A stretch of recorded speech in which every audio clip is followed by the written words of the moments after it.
तरकारी टिप्ने कार्यक्रम हुँदैछ यहाँ चाहिँ यो के अरे यो फर्सी नेपाली फर्सी थियो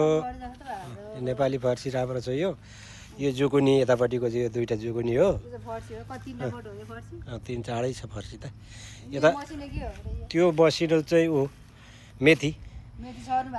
छरिया थियो बाक्लै उम्रिएछ मेथी उम्रिएछ अनि यतापट्टि यो काँक्रो खोर्सानी व्यापक फल्दैछ खोर्सानीहरू यी काँक्रो पनि फल्ने कार्यक्रम हुँदैछ यी ओक्रा पनि छ बुढी टिप्न ठिक छ के टिप्ने रे पहिला हामी आज ओक्रा सिबी सिबी छिपिसक्यो त लु सिबी टिप्ने कार्यक्रम सिबी टिप्ने भाँडा खोइ त ल बारीको पहिलो सिबी ओहो बाक्लै फाल्या सिबी छिप्पिसके जस्तो कि क्या हो सिबी एउटा भाँडो ल्याएर टिप्नु पर्ला भाँडो लिएर आउँछु म ल भाँडो टमाटर पनि व्यापक ठुल्ठुलो यहाँ फल्दैछ यता यहाँ झम्म छ उता झप्प छ उहाँ पुरै फलिरहेको छ त्यहाँ ल टमाटर यतापट्टि यहाँ चाहिँ लसुन बोडी त्यही भएछ लसुन बोडी यता छ त्यहाँ इस्कुस छ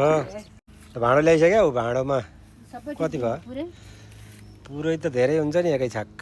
त्यहाँ छ यहाँ पनि छ ओहो कति धेरै फलेको यसमा त झन् काँक्रो यतापट्टि यत्रो झाल काँक्रो सबै झाल काँक्रो झाल हो यो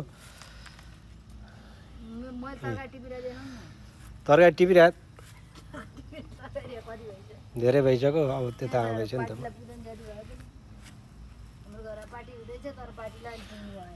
पार्टीलाई त के पुग्छ फलिहाल्छ नि काँक्रो कत्रो भएछ यहाँ काँक्रो यता भएछ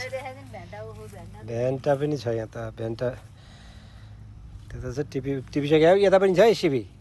यता पनि सिबी छ भेन्टाको बुट्टो चाहिँ यता चाहिँ भेन्टा उहाँ फलिरहेको छ भेन्टा खोर्सानी अहिले नटिप्ने अहिले खोर्सानी अलिक छिप्पिया छैन सिबी यतापट्टि छ नि त सिबी यता भित्तापट्टि छ ल यहाँ सिबी यता भित्तापट्टिको सिबी घिराउँला थियो ओहो भाँडो भरिन लागेको छ ल यो भाँडो भरिँदैन भाँडो ठुलो छ नि त कहाँ भरिन्छ काँक्रो त ठुलो भएको कत्रो छ खोइ काँक्रो ल भर्खर चिज लगाएको त छोड्यो ल इस्कुस हो यतापट्टिको इस्कुस त्यो ठुलो भइसक्यो त झालु काँक्रो त्यहाँ छ ठुलो त्यो खाने टिप्ने बेला चाहिँ अब भोलितिर टिप्नुपर्छ त्यो काँक्रो चाहिँ ल भोलि टिप होला एउटा भेन्टा ऊ त्यहाँ कहाँनिर भेन्टा ठुलो भेन्टा ऊ त्यहाँ छ ऊ भेन्टा यो गरे कसले गर्यो होला अब त्यो गर्ने मान्छे त्यहाँ भिडियो खिच्दैछु म यो सबै तरकारी बारीको यसो फिचर यहाँबाट देखाउँछ म पुरै ल त्यहाँबाट त्यतापट्टिको साइडमा चाहिँ बोडीहरू र इस्कुस काँक्रो त्यता यतापट्टिको साइडमा यो फर्सी पछाडिपट्टि ब्यागाट बुथमा चाहिँ खोर्सानी बिचमा टमाटर यता टमाटर धेरै चिज छ यहाँ घिरौँला छ घिरौँलाको बुटो त्यत्रो भइसक्यो ती यहाँ क्याप्सिकन पनि छ ल ओ क्याप्सिकन त ठुलो भइसक्यो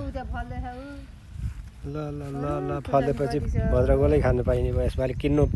वालमार्ट जानै पर्दैन है क्या ल हाम्रो तरकारी बारीको पुरै यहाँबाट चाहिँ पुरै देखिन्छ उडीले टिपेर चाहिँ भाँडोमा अरू खोज्दै होला अरू फल्दैछ बिस्तारै टमाटर पाक्नु मात्रै बाँकी हो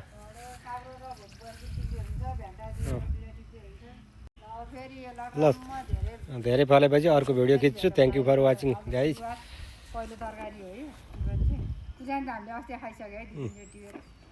बाई